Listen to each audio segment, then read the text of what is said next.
agradecendo a participação de todos, agradecendo ao professor Dr. Paulo Barroni pela disponibilidade em estar agora nesse final aqui, nessa conversa um pouco mais direta, com docentes e discentes. O Tiago está aqui, da Engenharia Civil, o Rodolfo, da Engenharia Química, não é isso? Representando o corpo discente. Sou o professor Carlos, da Engenharia Elétrica, o Dário, da Engenharia de Produção Mecânica.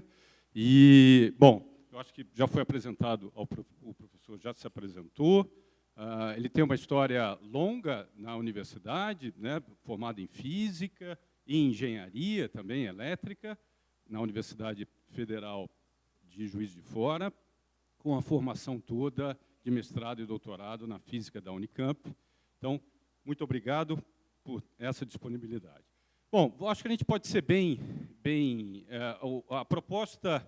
a proposta dessa reunião aqui é um diálogo com visionários, então eu acho que a gente podia, né, soltar as amarras e pensar, talvez, né, em 2050 de uma forma bem visionária. E talvez a gente pudesse começar com a apresentação dos alunos, cada um falando um pouquinho, e depois a gente parte propriamente para as perguntas. Tá, ok? Então, passo agora a palavra para o Tiago, para ele se apresentar e a gente dá início, né, nessa sequência de apresentações e as perguntas. Boa tarde, quase noite a todos. Meu nome é Tiago Calil, eu faço Engenharia Civil, estou no 5º semestre, mas no 2º semestre eu comecei a conversar com o professor Paulo Henrique Trentin e eu desenvolvi uma iniciação científica na parte de ensino da matemática. E foi uma coisa que me surpreendeu muito, por causa que quando você, não sei, como estudante de engenharia, você começa a ver essas ciências mais básicas, diria matemática, física, de um jeito como se fosse uma ferramenta. E quando você começa a estudar a matemática em si, você vê que tem muitos detalhes a mais que isso. É o fundamento de tudo. Então, depois que eu desenvolvi essa pesquisa, que eu terminei no começo desse ano com o professor Paulo Henrique Trentin, eu percebi como essas ciências mais básicas, digamos assim, elas são importantes para a carreira de um engenheiro, e eu diria para todos que gostariam de seguir alguma carreira na parte de ciências exatas. E eu tenho pouca história, basicamente só isso, mas foi uma coisa que eu achei muito interessante desenvolver. Agora eu estou desenvolvendo uma outra pesquisa na área da engenharia civil já, relacionada a planejamento de construção civil. Mas é uma área que eu tenho muito interesse da educação, principalmente da matemática. E era basicamente isso. Obrigado. Boa tarde. Meu nome é Rodolfo Rodrigues. Eu sou estudante de Engenharia Química da FEI, estou no último semestre. E eu posso dizer que eu aproveitei bem esse período universitário, sempre estudando, participei dos projetos de iniciação científica aqui na FEI, terminei agora esse ano. E também fui estudante do Ciências Sem Fronteiras, tive a oportunidade de estudar por quase 2 anos na Universidade do Arizona, para um programa federal. E lá no Arizona eu fiz pesquisas no meio de estudando sobre corrosão de metais, e quando eu voltei aqui para o Brasil eu me interessei muito nessa área. Eu conversei com a professora Isabela e realizei também a iniciação científica com esse tema, e eu gostei muito da área, então posso dizer mesmo que aproveitei bem esse período universitário e que já tenho uma visão para o meu futuro, pode ser até acadêmica. Então, basicamente isso. Bem, boa tarde a todos, boa tarde, Baroni. A gente já dá início aqui às atividades, tá? A essência é promover aqui um debate, né? Uma roda viva aqui, né? Então, haverá perguntas aqui para o nosso convidado, ilustre convidado. E só para dar início, então, e passar a palavra para ele dar uma deixa assim, para os alunos fazerem perguntas, os professores. Aqui nós temos uma presença grande dos chefes de departamentos, de todos os departamentos e dos coordenadores de curso aqui. E aqui o curso de administração é um curso já novo também, que já está no seu final para formar a primeira turma em breve, né, de uma reforma curricular. O curso de ciência da computação também já está com um currículo novo em andamento. E teve uma grande reforma curricular aí no curso de engenharia, né, que está na iminência de poder começar em breve. Então, nessa questão aí, talvez passar para você, né, já que você pôs um dos grandes projetos, né, do ensino de engenharia. Se você puder dar uma provocada aqui, nós temos depois as perguntas aqui para você. Bom, obrigado por estar aqui.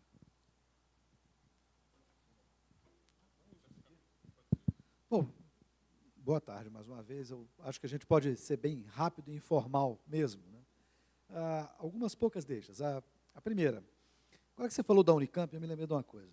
Acho que não houve nenhuma época da minha vida, nem profissional, nem de estudante, em que eu aprendi mais sobre o que é a universidade quando estava na Unicamp.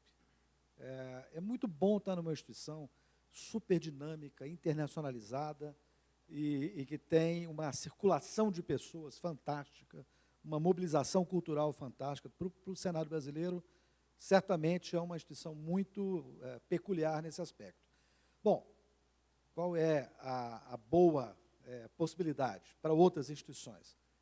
Não é copiar, evidente que não, mas é entender que é preciso dinamizar, oxigenar o espaço universitário de forma a torná-lo mais produtivo, mais frutífero intelectualmente para todos nós, e especialmente para os nossos estudantes. Segundo comentário, uma coisa puxa a outra. Eu, quando estava no terceiro período de engenharia, eu tive um curso de Física 3 maravilhoso, certo? Para engenharia elétrica. E aí, me interessei, o professor falou assim, semestre que vem eu vou dar um curso de estrutura da matéria. Eu comecei a fazer disciplinas eletivas e tal, esse negócio foi me puxando, eu acabei fazendo as duas coisas. Depois, como professor universitário, o que foi me puxando foi educação científica. Depois, aos poucos, eu acabei me aproximando da Olimpíada Brasileira de Física, que eu ajudei a criar, fazem 18 anos. Bom, essas coisas vão acontecendo, vão puxando a gente não sabe muito bem para onde vai. Acho que isso é uma coisa importante. Talvez algumas pessoas tenham administrado mais a sua carreira acadêmica e feito um percurso mais, eu diria, standard. Eu optei por não fazer isso. No dia que eu tive a oportunidade de fazer um concurso, quase que sem responsabilidade, e tive a chance de, sendo aprovado, ser contratado, eu encarei essa possibilidade, não me arrependo disso, embora a maior parte dos meus colegas, naquela época, tivessem, talvez, optado de uma forma diferente, de aprofundar sua carreira acadêmica. Mas eu tive a chance, por exemplo, de acompanhar o crescimento de uma universidade, como no Brasil muita gente tem a chance de acompanhar a criação de uma universidade. Uma coisa fantástica. Está cheio de gente aqui, que vocês conhecem, que eu conheço, aqui mesmo, que está participando da criação da UFABC, que é uma belíssima universidade, uma das melhores do país, com menos de 10 anos de existência. Pensem como é que isso pode mudar a vida de cada um de nós, tá certo? Então, eu acho que as oportunidades se abrem e, eventualmente, aproveitá-las faz parte de uma trajetória profissional não tão planejada assim. Bem, o que eu diria disso é que, assim, não é uma experiência pessoal, é claro, mas eu acho que talvez eu me arrependesse de não fazer alguma coisa, e não do que eu fiz. Então, eu acho que a abertura que a atividade numa universidade nos permite ter é certamente um valor a ser usufruído. A gente tem que se beneficiar disso. Tá? Bom, em relação a engenharias, eu queria só comentar duas coisas que eu tenho visto aqui, muito interessantes. Vale a pena... Vou falar de engenharias, mas podia falar de outras carreiras também, mas como nós estamos num ambiente em que essa área é muito forte, e os dois estudantes aqui, os dois professores, são da área, então vou me permitir seguir esse caminho. Uma coisa que eu tenho observado com muita clareza, e isso não é uma tendência nova, mas está ficando cada vez mais intensa, é a aproximação entre os currículos de diferentes áreas de formação. Isso é real, tá certo? Contei um caso no Cobenge, você vai se lembrar. O caso é do Stevens Institute of Technology, que é uma instituição onde se formou o Taylor. É uma instituição tradicionalíssima, que tinha curso de engenharia mecânica. A origem da instituição, uma família que ganhou dinheiro com ferry boat, New Jersey, New York, e que ganhou dinheiro com estrada de ferro. Então, criou uma escola de engenharia mecânica. Dessa escola, então, saíram muitos engenheiros mecânicos. Hoje, o que saem? Saem engenheiros mecânicos tão próximos dos engenheiros elétricos de computação que, essencialmente, a denominação do curso é um acessório. Eu não diria que é dispensável, mas é um acessório. Né? A aproximação curricular é muito forte, muito forte. Então, talvez a gente entender que a diferença está no que a gente faz e não no currículo que a gente programa, porque o currículo pode ser mais amplo do que isso, isso é um fator a ser, eu acho, considerado. Outra coisa importante é que no mundo como o nosso, em que a gente tem cada vez mais uma combinação de urgência, muita gente tem urgência de entrar no mundo do trabalho. Isso é legítimo, absolutamente significativo e importante. E tem outros fatores, quer dizer, você tem, às vezes, certas competências que, num certo momento, são importantes, são relevantes. Nesse quadro, a história de microcertificação ao longo da trajetória acadêmica fica também muito importante.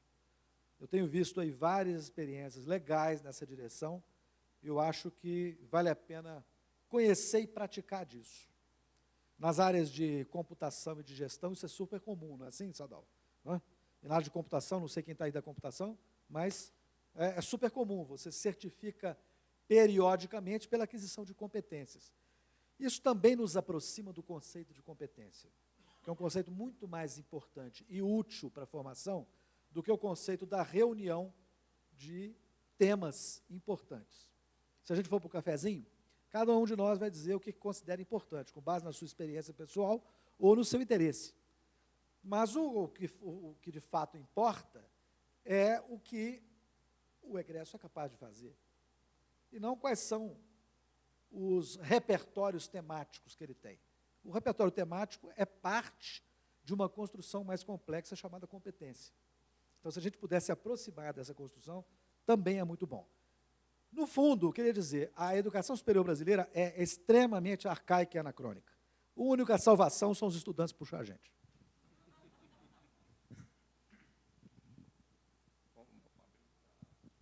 Bem, então a gente vai abrir aqui para algumas perguntas. Já tem aqui os inscritos. O primeiro que foi o Ricardo, segundo, terceiro, quarto, quinto. Olá.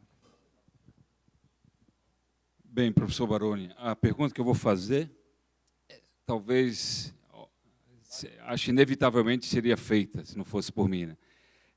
A gente tem hoje uma frase que acho que ficou bem clara, que o Brasil só tem planejamento a cada 4 anos, porque é quando ocorrem as eleições. Né?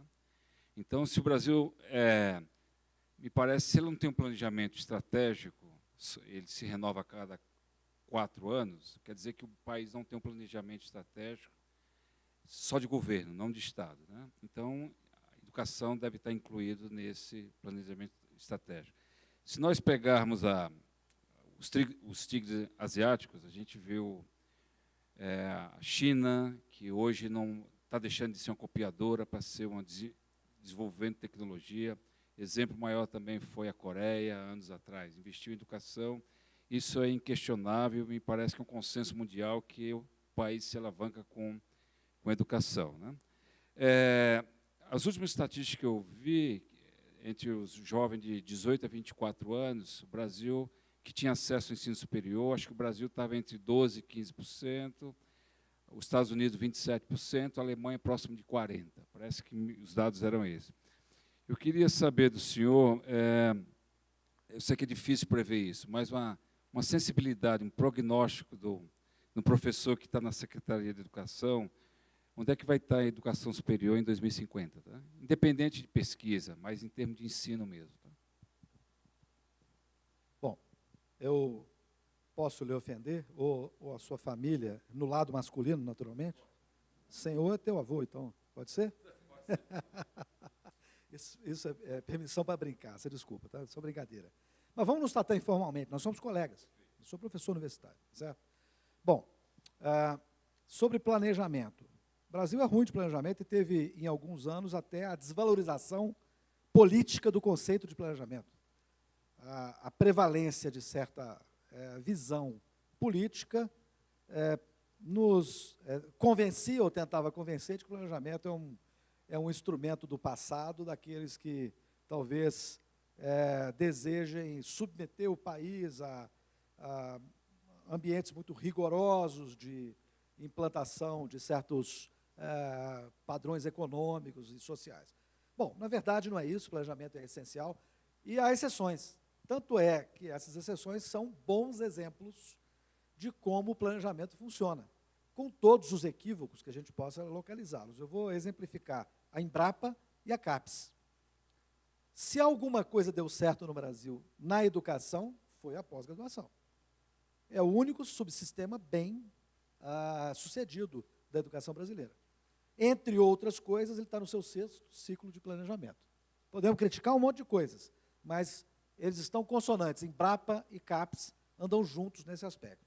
Se você for procurar a diretoria da Embrapa, que trata dessa questão, você vai encontrar reflexões para 20 anos na frente. Isto é, uma tentativa de prospectar qual é o ambiente que vai sujeitar, contextualizar a atividade investigativa em torno do agronegócio nesse período, tá certo? Naturalmente, algumas coisas são mais precisas, outras são mais vagas, mas é um bom exemplo de que o planejamento funciona. O planejamento na educação como um todo costuma ser materializado nos chamados Planos Nacionais de Educação. O segundo está em vigor agora, entrou em vigor com quase 4 anos de atraso. Esse plano, no fundo, não é um plano estratégico. Aliás, como quase tudo que envolve a disputa política em torno da questão da educação, inclusive a gestão das universidades federais. Se vocês não sabem ainda, não é por razão diferente que o conflito em Santa Catarina emergiu e se transformou numa denúncia vazia que levou à tragédia que nós observamos na semana passada. Tá certo? Bem, nesse caso, então, toda a vontade de disputar cada palavra do texto se materializa no processo de criação do plano. A ausência de uma palavra é lamentada pelo grupo perdedor pelos 10 anos em que dura o plano. Tá certo? De fato, então, o plano perde a sua conotação de planejamento estratégico e passa a ser exatamente o exercício da disputa continuada daquilo que lá no momento da formulação já devia ter sido encerrado. Se é uma questão de opinião majoritária, a opinião majoritária democraticamente deve prevalecer e os esforços governamentais e da sociedade devem se dirigir para aquilo que é o majoritariamente definido e aceito. Bem, não é assim e, portanto, nós perdemos o caráter de planejamento na educação brasileira. O que a educação superior vai ter no futuro próximo? Eu vou te dizer. Eu não sei, ninguém sabe. Quem disser que sabe, está mentindo. Mas eu posso te dizer o seguinte, a experiência recente está nos mostrando que tudo acontece muito depressa. Olha, uma coisa que acontece muito depressa. O sistema universitário brasileiro é novo, mas ele hoje é clarissimamente muito superior ao sistema da América de língua espanhola. Nós temos hoje, segundo padrões internacionais dos países de língua inglesa, devo dizer, as universidades brasileiras são melhores do que as universidades de 400 anos do resto do continente. Isso, quer dizer, as melhores brasileiras são melhores que as melhores do outro lado. Assim como tudo, o eixo está passando para o Brasil e muito depressa. A USP tem 80 anos, gente. É uma criação importantíssima e é uma criação recente. Temos que nos lembrar disso. Segunda coisa importante, outras coisas que acontecem. A educação de elite no Brasil pode ser boa, pode ser competitiva. Haja vista o caso da Olimpíada Internacional de Física. Já contei para algumas pessoas, lá em 2002 eu fui o líder da equipe brasileira, nós ganhamos a primeira medalha de bronze na 3ª participação. No ano de 2017, agora 15 anos depois, no mesmo país, por acaso, o Brasil ganhou 3 medalhas de ouro e 2 medalhas de bronze. A equipe sempre teve 5 pessoas. As coisas acontecem no Brasil. Outras coisas que acontecem, as transformações qualitativas na educação superior estão se processando no mundo privado. E o mundo público está completamente alheio a isso. O mundo privado inclui as instituições confessionais, como é o caso da FEI. Nesse mundo, por exemplo, nós temos a prevalência da educação à distância em muitas áreas de formação e uma presença significativa na média. nos cursos que têm educação à distância, 4 de cada 10 estudantes já estudam em cursos à distância. Quer dizer que os estudantes estão migrando para curso à distância.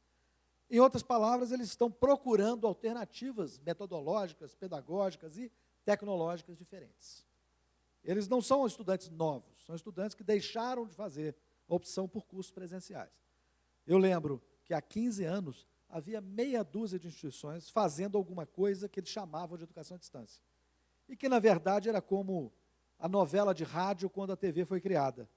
Era a novela de rádio com alguém olhando. Tá certo? Quer dizer, era um absoluto desperdício das oportunidades tecnológicas e hoje isso se inverteu. Nós usamos uma série de ferramentas muito avançadas que estão transformando rapidamente esse cenário. Em outras palavras, contando isto, contando a presença de uma série de outros atores legítimos no processo. Por exemplo, na pós-graduação, mais de 1/4 das instituições que oferecem mestrado e doutorado não são instituições de educação superior, são centros de pesquisa, são hospitais, são organizações de outra natureza. Nós estamos competindo, portanto, e isso é importante, com a disseminação do conhecimento por outros atores sociais. Então, é preciso que a gente se aperceba desse fator e se aperceba também de que o Brasil tenta expandir a educação superior para a massa usando o modelo universitário de elite. Hoje eu li a diretriz curricular do curso de enfermagem. Qualquer diretriz que você leia, qualquer documento que você leia, contém uma série de vocabulários e conceitos, você vai tropeçando neles como tropeça em pedras, que refletem a visão bacharelista, elitista e universitária daqueles que escreveram o documento. Muito embora esse documento se destine a toda a população universitária brasileira, que é muito mais ampla do que aquela que vive nesses ambientes de elite. Então, uma coisa que eu tenho certeza que vai acontecer, a educação superior vai ser expandida para outros setores sociais, mas vai ser de outra natureza. Vai ter prevalência de formações diferentes da formação padrão que nós conhecemos hoje. Isso não significa degeneração da qualidade, significa diversificação. Significa, para fins diferentes, eu tenho qualidades diferentes. Quanto mais cresce essa percepção, mais chance a gente tem de não perder a sintonia no futuro. E eu estou certo de que as políticas públicas brasileiras, até agora, acompanharam mal e mal essas tendências. Esse é um problema importante que a gente tem que abordar, com coragem, tá certo? E acho que a primeira forma de abordar um problema é reconhecer a sua existência. Negá-la é uma forma de fazê-lo crescer. Obrigado. Tenho aqui uma lista aqui de alguns que eu consegui fazer, né?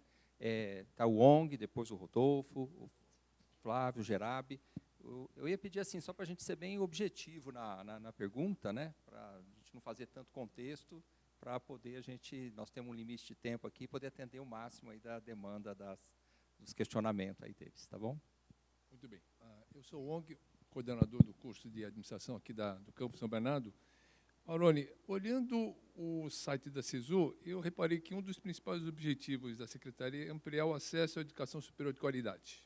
Okay? Aí me chama a atenção o tema qualidade. Okay? Nós temos já diversos indicadores, seja do governo, seja do mercado privado, a respeito do tema qualidade. Então, temos sinais, porém com destinos diferentes. Então, sinais faz avaliação, nós temos o ENAD, que avalia o desempenho do estudante, nós temos o CPC, que avalia o conceito do curso, o IGC, que avalia o conceito da instituição. No mercado privado, nós temos o RUF e o guia do estudante.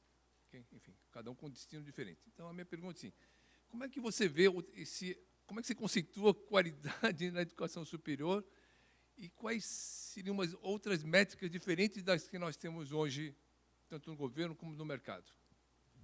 Bom, uma muito boa pergunta. Eu só quero te lembrar que o antecessor do Guia do Estudante era a revista Playboy. Tinha mais fazia sucesso. um ranking de cursos. Tinha mais sucesso. Pra você ver como é que nós estamos atrasados. E machista. E quem começou, então, com a avaliação de alguma forma, em alguma medida, foi a revista Playboy. Não foi o Estado brasileiro, tá certo? Bem, é o seguinte, nós temos acumulado, para o bem do processo, experiência com avaliação. Então, O que aconteceu nos anos 90 nos ensinou mais à frente, e a gente tem aprendido com isso e tem feito melhor aqui do que estávamos fazendo lá. Mas ainda temos muitas confusões. A primeira confusão, você me pede para definir qualidade. Ninguém define. Ninguém define, sabe por quê? Porque, no fundo, quando qualquer pessoa fala em qualidade, está exprimindo a sua visão de mundo. E qualidade pode ser qualquer coisa menos isso, para políticas públicas, para a discussão social. Pode valer no meu papo de botequim, tá certo? Mas não vai valer, certamente, como política pública. Segunda coisa, não há uma qualidade só. Qual o melhor carro? Eu presenciei uma discussão outro dia, uma conversa assim, não, eu vou comprar tal carro porque ele é muito econômico. O outro falou assim, não, mas isso para mim não importa. O outro falou, quantos quilômetros você anda? Eu ando 1.000 quilômetros por mês. Não, eu ando 5.000. Então, isso para mim é importante. Bem, naturalmente, eu não preciso esticar a conversa para dizer que, claramente, não existe uma resposta única para perguntas do tipo, o que é o melhor? Portanto, qual é a qualidade desejada? Porque a qualidade depende do objetivo. E nós precisamos inscrever nas políticas públicas brasileiras qualidades referentes a diferentes objetivos e finalidades. Isso é super importante.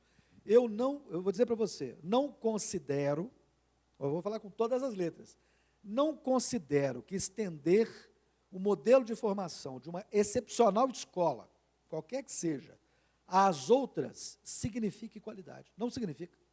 Não será qualidade, porque os objetivos a atender serão diferentes. E não há exemplo no mundo em que isso possa ser obtido. Muito pelo contrário. Tá certo? Isso significa, ao contrário, tentar estabelecer padrões únicos que não satisfazem a nenhuma situação diversificada, quanto mais um país como o Brasil, que tem diversificações as mais variadas. Então, esse é um ponto super importante que deve ser levado em consideração. Não se pode praticar o diletantismo e a visão de mundo quando se faz referência à qualidade. Exemplo, não faz sentido algum eu exigir produção científica, titulação acadêmica elevada e formação na área, para certas áreas de formação novas, ligadas ao mercado, e que, portanto, tem muito mais conexão com a prática profissional do que com a prática acadêmica.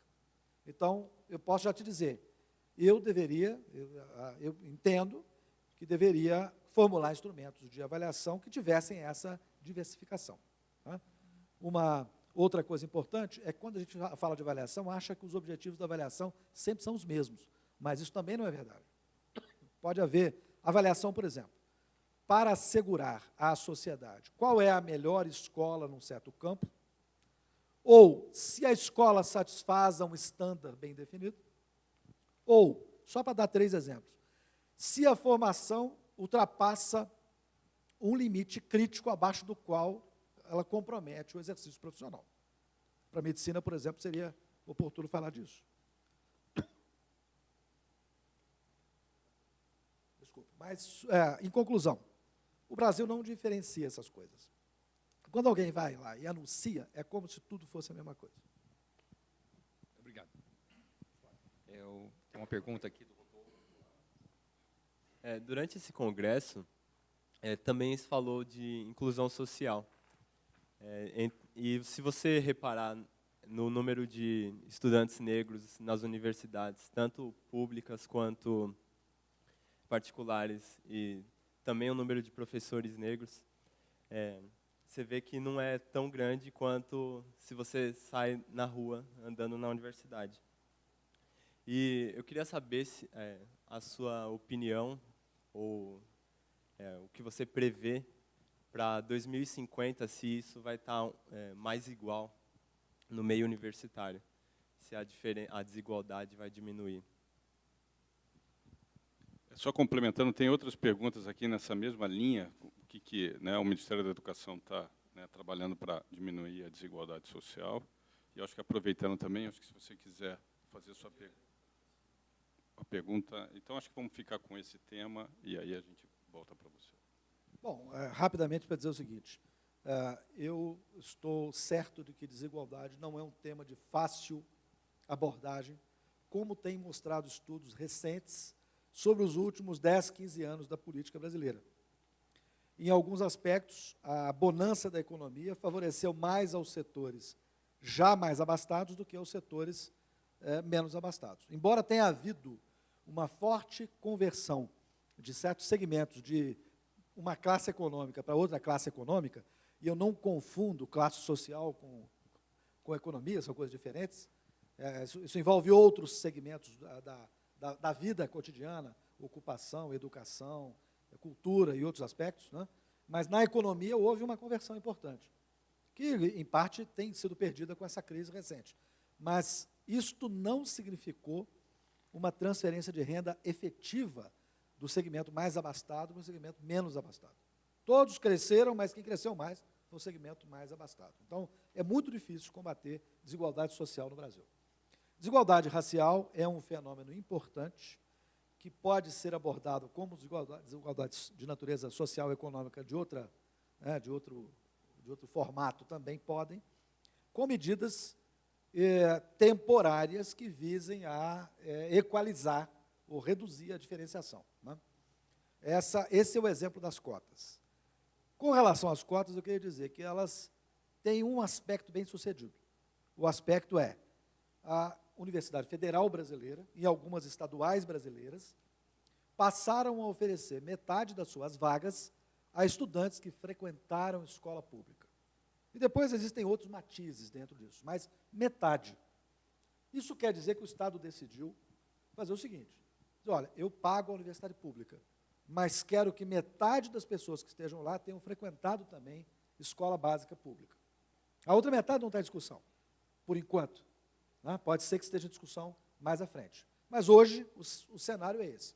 Eu estou certo de que isso gera oportunidades, mas isso só não é solução, porque, inclusive, esse é um mecanismo temporário, e previsto em lei como temporário, que deveria ser reavaliado ao passo em que as políticas para a educação básica deveriam ser refeitas, revistas de modo a reduzir o déficit que causa esse problema. Bom, eu acho que isso é uma coisa clara. O Estado brasileiro ainda não assumiu com clareza, com todas as letras, o compromisso de utilizar a escola pública como mecanismo de equalização das diferenças de natureza social. O Estado brasileiro não faz isso. O Estado brasileiro se encontrou consigo mesmo quando restabeleceu a democracia. Se encontrou consigo mesmo quando restabeleceu a ordem econômica menos inflacionária do que no período anterior. Em várias situações, nós nos encontramos conosco mesmos. Falta a gente se encontrar na educação. Não é a única coisa, mas certamente é a coisa mais urgente. Vou dar um exemplo. Você anda num país europeu, numa sociedade menos desigual, você sabe que o filho do dono da empresa estuda na mesma escola em que o empregado da empresa. Isto diferencia as coisas em relação ao Brasil de uma maneira irreversível. Nós não temos isso no Brasil, nós temos segregação. Então, vejam de onde vêm as coisas. É importante perceber. Agora, eu também não acho que seja apropriado usar o mote que alguns movimentos sociais utilizam, que é o mote da... eu vou usar tem uma palavra que é a palavra que é reparação. Eu considero imprópria essa atitude. É como se, numa situação de conflito, ao invés dos dois lados abrirem mão das suas reivindicações e resolverem abolir o conflito em nome da paz, como se um dos lados continuasse o tempo todo a fazer reivindicações de natureza reparatória, tá certo? Por um mecanismo como esses, muitas coisas na história teriam que ser completamente revertidas. Isso não é reversível mais. Eu acho que o importante é entender que uma sociedade contemporânea precisa acolher a diferença. É isso que a gente tem que fazer. E a gente precisa se considerar capaz de valorizar o outro. Esses são valores humanos importantes que eu acho que são bastante disseminados na sociedade. Por esse caminho, eu acho que a gente progride melhor. Aqui, pela inscrição, aqui é o Flávio, tá, Flávio? Depois o Gerardo. Olá, boa noite. Sou Flávio Tony Dandel, estou como coordenador do curso de Ciência da Computação, chefe de departamento. A pergunta vai no sentido na verdade, não é da área de computação, né? Eu atuo na área de robótica. Eu, junto com outros professores, aí, trabalhamos bastante na criação da Olimpíada Brasileira de Robótica, e a gente percebeu quanto isso cresceu no Brasil, e sendo provocado aí pela a engenharia, né? A engenharia está há muito tempo já, como aí comentado, não vou dizer atrasada, mas ela está aí no marasmo já de muito tempo, né? Precisa corrigir currículos e coisas assim. E a gente percebeu a alegria dos alunos em trabalhar com robótica na Olimpíada, e começamos e propusemos aqui na FEI um curso relativamente novo, que existe lá fora e não existe no Brasil, que é Engenharia Robótica. Isso já foi aprovado no Conselho Superior aqui da instituição.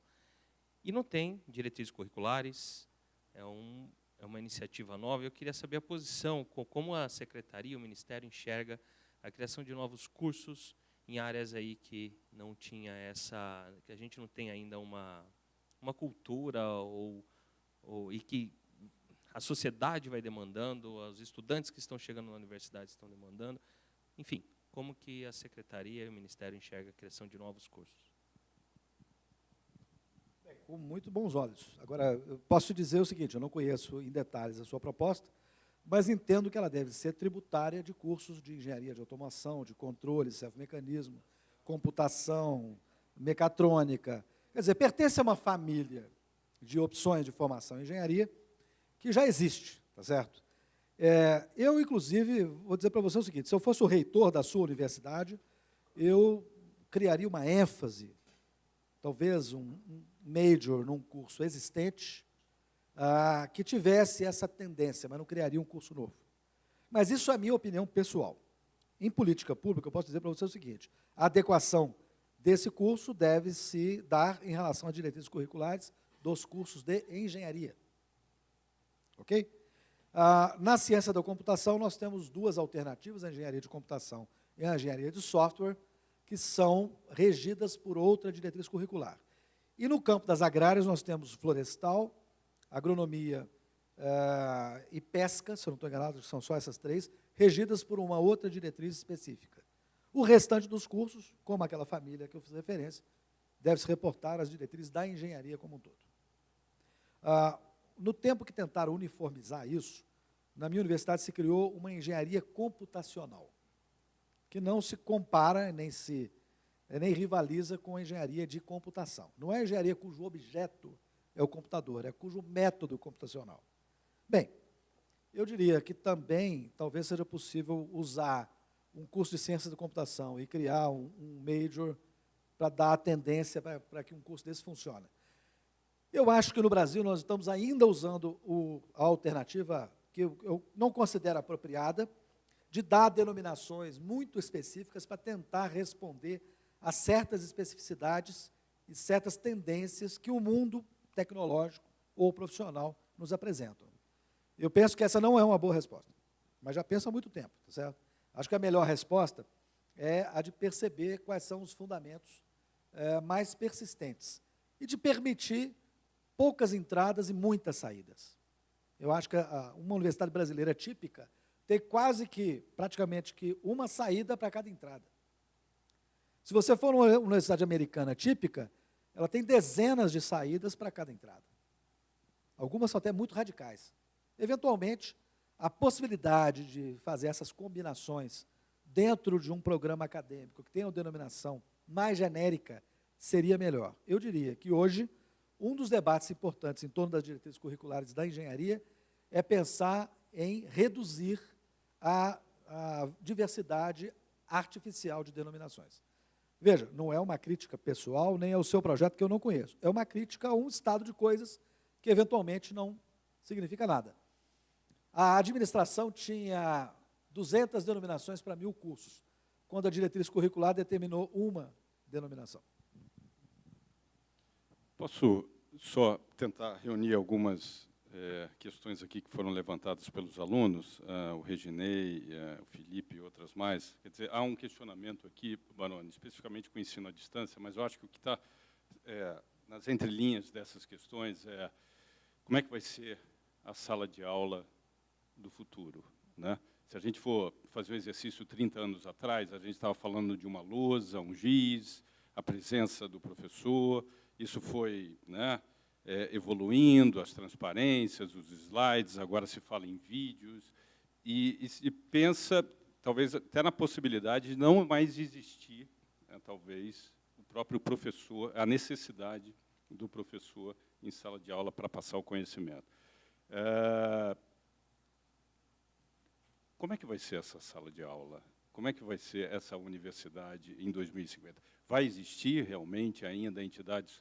Você acha que já deu alguns exemplos interessantes, que possivelmente isso vai se diversificar em outros atores sociais, né? Passagem do conhecimento, principalmente em termos de pesquisa, de ciência. Mas falando de ciências básicas, ciências como a engenharia, né, como a física, como a matemática. Quer dizer, como é que vai ser? Como é que esse conhecimento vai ser transmitido?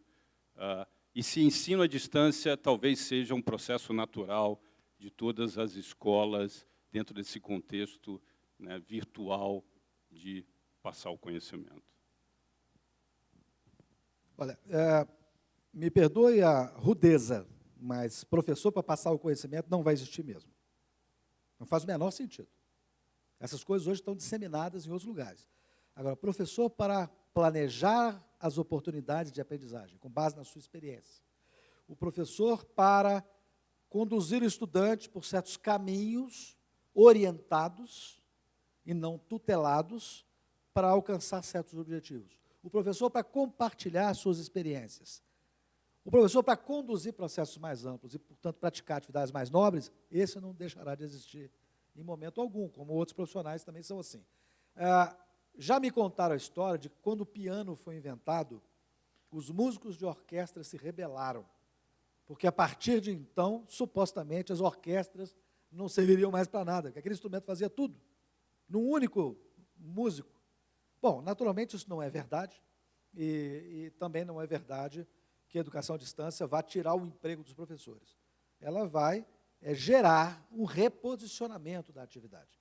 Aliás, é super oportuno, porque nós usamos as tecnologias que eram inovadoras há 120 anos. Pensem como é ridículo isso, né? De fato, se a gente se defrontar com essa situação, quadro negro e giz eram, inclusive, depreciativos quando o modelo de professor era o que escrevia e lia a sua aula. Tanto é que ele era considerado, chamado de lente da disciplina, no púlpito.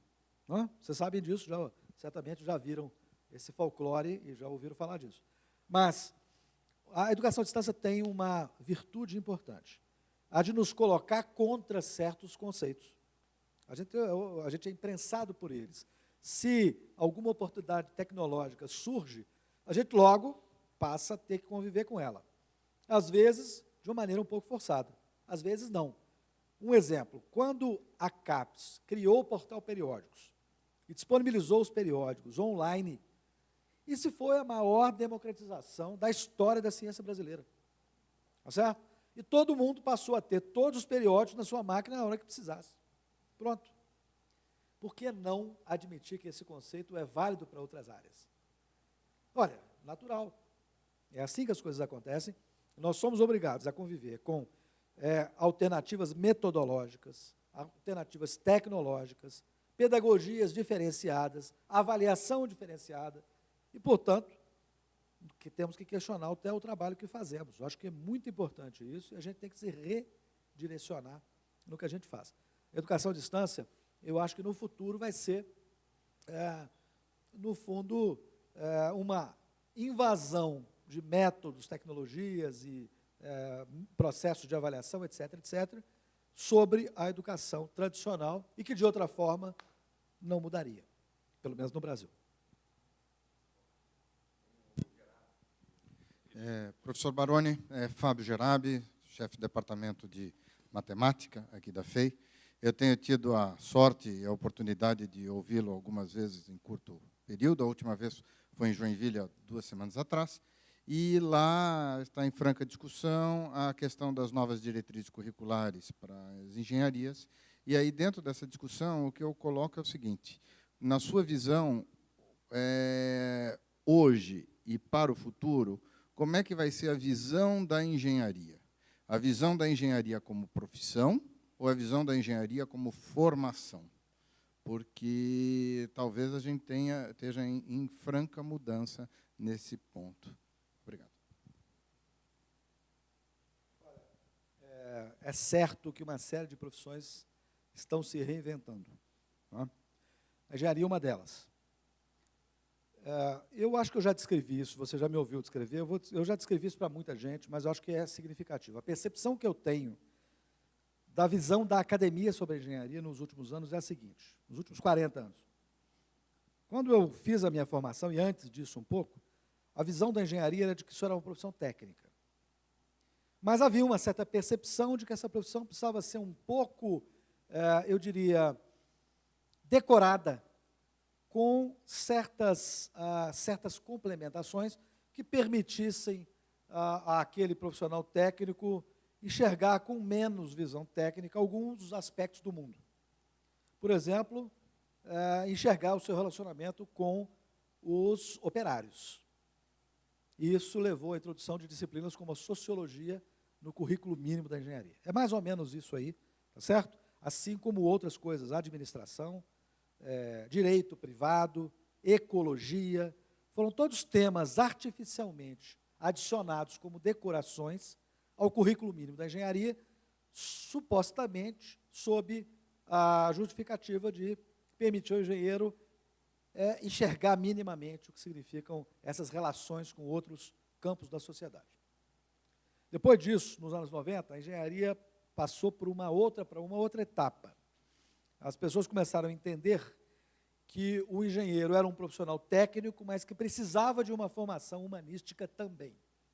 E aí, ao invés de uma colagem de um conjunto de decorações, como essas que anteriormente eram feitas, imaginou-se um segmento da formação, isso ainda existe, inclusive, em muitos currículos americanos, um segmento da formação que atendia a essa necessidade de dar um eixo, mesmo que minoritário, de formação humanística para o engenheiro. Então, eventualmente, o engenheiro podia abrandar a sua visão de mundo.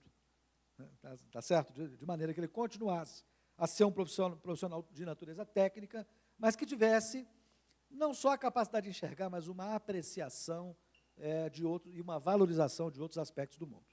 Essa transformação não foi tão radical, mas ela ficou mais radical nos anos 2000, quando a engenharia passou a entender que não é só uma profissão técnica. Ela passou a entender que é uma profissão multifacetada, em que os aspectos técnicos diferenciam a engenharia de outros campos, mas que uma série de outros aspectos devem compor a personalidade, a identidade profissional do engenheiro.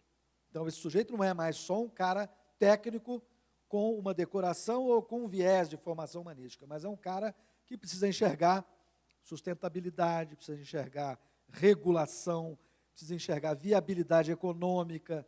Está vendo como ele se compõe de uma série de outros aspectos? Agora, mais recentemente, as escolas mais avançadas de engenharia já consideram que o engenheiro é outro cara completamente diferente. Ele é um profissional capaz de resolver problemas reais, de pessoas reais na sociedade real. Isso é uma mudança bastante drástica, e isso mostra como que o engenheiro se aproxima da sociedade. Eu acho que o que nós podemos entender é o seguinte: no futuro, eu vou ter muito menos tecnologia, que depende de interfaces homem-máquina complexas, com curvas de aprendizado difíceis e demoradas, do que a gente tem hoje, por conta de algumas interfaces que são sensíveis à prática natural humana. Falar, ouvir, certo? Desenhar com o dedo, coisas desse gênero. A engenharia que está por trás disso é muito mais soft, é muito mais próximo do design do que da engenharia do hardware. Tá certo? É claro que tem por trás hardware para fazer isso, mas é evidente que você está tendo uma aproximação da máquina ao homem. E a aproximação também, da mesma forma, denota uma aproximação do profissional engenheiro com a sociedade. Então, eu acho que no futuro nós vamos ter um aprofundamento dessas mudanças. A minha pergunta tem relação também com isso, da visão do engenheiro no futuro. Como eu comentei, eu fiz uma iniciação científica em matemática, e a gente teve como premissa que muitos jovens chegam no curso de engenharia sem saber o conceito de função. E a gente teve como conclusão que muitos saem do curso de engenharia sem ter esse conceito formado ainda. A minha pergunta é mais, qual seria a visão do Ministério da Educação perante a isso? Porque assim, o engenheiro ele sabe aplicar, mas ele não tem real noção do que é aquilo. Isso é muito, eu vejo essa parte importante, principalmente para a parte de inovação. Porque se você sabe só aplicar, uma máquina sabe só aplicar também. Mas se você sabe como aquilo funciona e você consegue modificar aquilo a partir dos detalhes, a partir dos conceitos, aí sim você desenvolve a inovação. Eu queria saber como que o Ministério da Educação vê isso, se é realmente um debate sobre isso. Bom, eu acho que esse tema é refinado demais para o Ministério da Educação, para falar sério, porque, eu posso te falar mais sobre essa questão, mas eu acho que uma coisa importante, eu acho que é um nível um pouco diferente da abordagem desse mesmo problema, é que o engenheiro precisa dominar métodos quantitativos. Não há dúvida nenhuma. A tendência de responder a sua pergunta da forma convencional é de dizer, olha, você tem razão, então vamos colocar lá a função no programa do curso. O que é uma grande bobagem. O que é correto é o seguinte, é enunciar objetivos de aprendizagem mais amplos. Tá certo? Eu quero te dizer o seguinte, eu também tenho muita experiência com isso, eu sei que os problemas de matemática, de modo geral, são mais fundamentais do que o próprio cálculo, né? Mas há também dificuldades com o cálculo.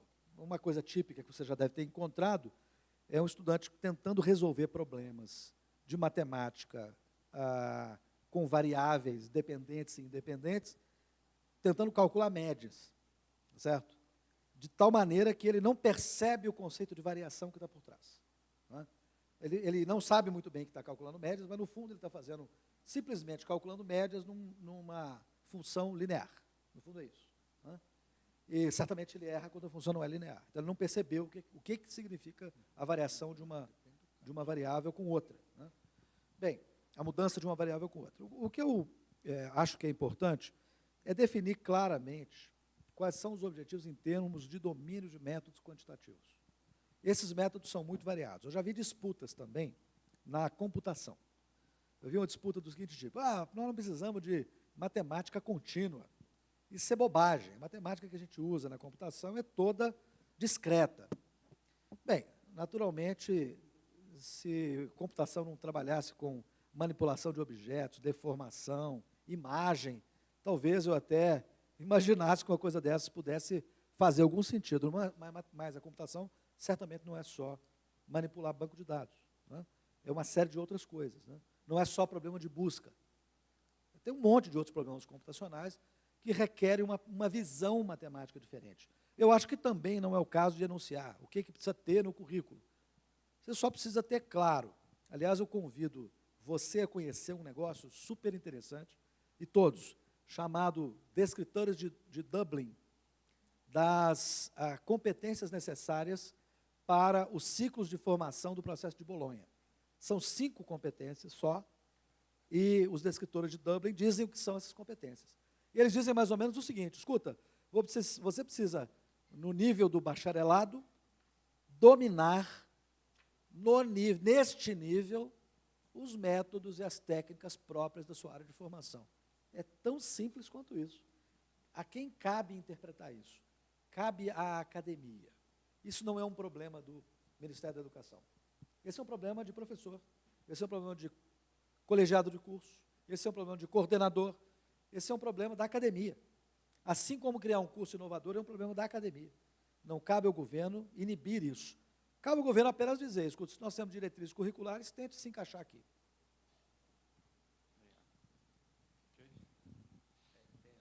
Eu tenho uma pergunta aqui do professor Marcelo Pavanello, que eu acho que não poderia deixar de ser feita, para você, Baroni. A pergunta é bem objetiva. Qual conselho, ou quais conselhos, você daria a uma escola como a FEI, que deseja ser uma universidade de referência, para que isso ocorresse no menor intervalo possível? Pergunta fácil. Bem, eu tenho quase... Não.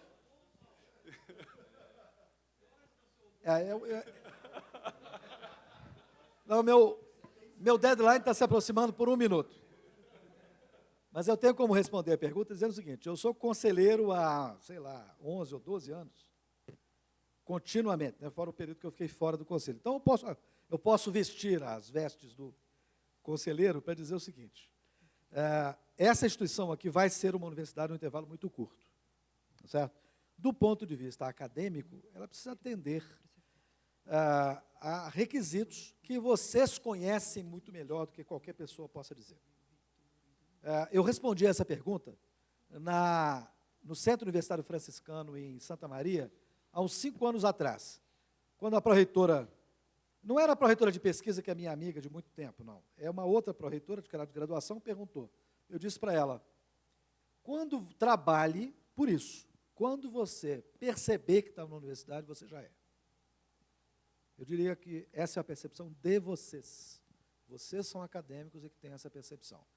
Eu considero que a trajetória da FEI é irreversível para esse caminho. Agora, do ponto de vista regulatório, tem que atender a alguns requisitos. E esses requisitos refletem, na maior parte, o que significa uma universidade. Isso é, e ainda mais no contexto brasileiro, é preciso ter um ensino de qualidade diferenciada, é preciso ter atividades de extensão, é preciso ter uma série de programas de natureza institucional, não agir como uma federação de cursos, e é preciso desenvolver pesquisa institucionalizada. O proxy disso é formar alunos até o nível mais avançado, que é o doutorado, com uma mínima diversificação, 2 programas. E ter uma base um pouco maior que permita a ampliação disso, 4 mestrados. Isso significa, então, pela avaliação da CAPES, que é uma avaliação que parametriza a área no Brasil melhor do que qualquer outro indicador, dizer: escuta, a pesquisa que você faz é considerada de nível aceitável pela comunidade acadêmica nacional por comparação. De tal maneira, então, que ao Ministério cabe olhar para essa indicação e dizer: está atendida a indicação da pesquisa institucionalizada, que é uma exigência do artigo 52 da LDB. Então, regulatório, gente, eu vou dizer para vocês, a gente tem que aprender também. Uma coisa que eu, para encerrar, vou dizer: meu time estava mal colocado num campeonato brasileiro em 2009, ficou ali, ó. Por acaso está mais ou menos na mesma posição agora, mas eu acho que vai reagir. Essa disputa entre o 16º e o 17º é uma disputa que é absolutamente irrelevante para quem tem propósitos e pretensões, no bom sentido, mais elevados. Tá certo? É preciso disputar o nível superior. Não é à toa que o meu time ganhou 2010, ganhou 2012, e ainda está disputando uma coisa ou outra por aí. Mas é preciso pensar. Você tem que ter sustentabilidade, pé no chão, mas teto alto. Eu sei que esse é o caminho irreversível da FEI, num curto intervalo de tempo. Muito obrigado. Acho que estamos em cima da hora. Agradecer a participação de todos. Novamente, a participação do professor Baroni. Muito obrigado. Dário, quer falar algumas palavras finais para encerrar, por favor? Só obrigado pela presença, tá? E obrigado à participação de todos, em nome da FEI e da coordenação do evento aqui. Valeu.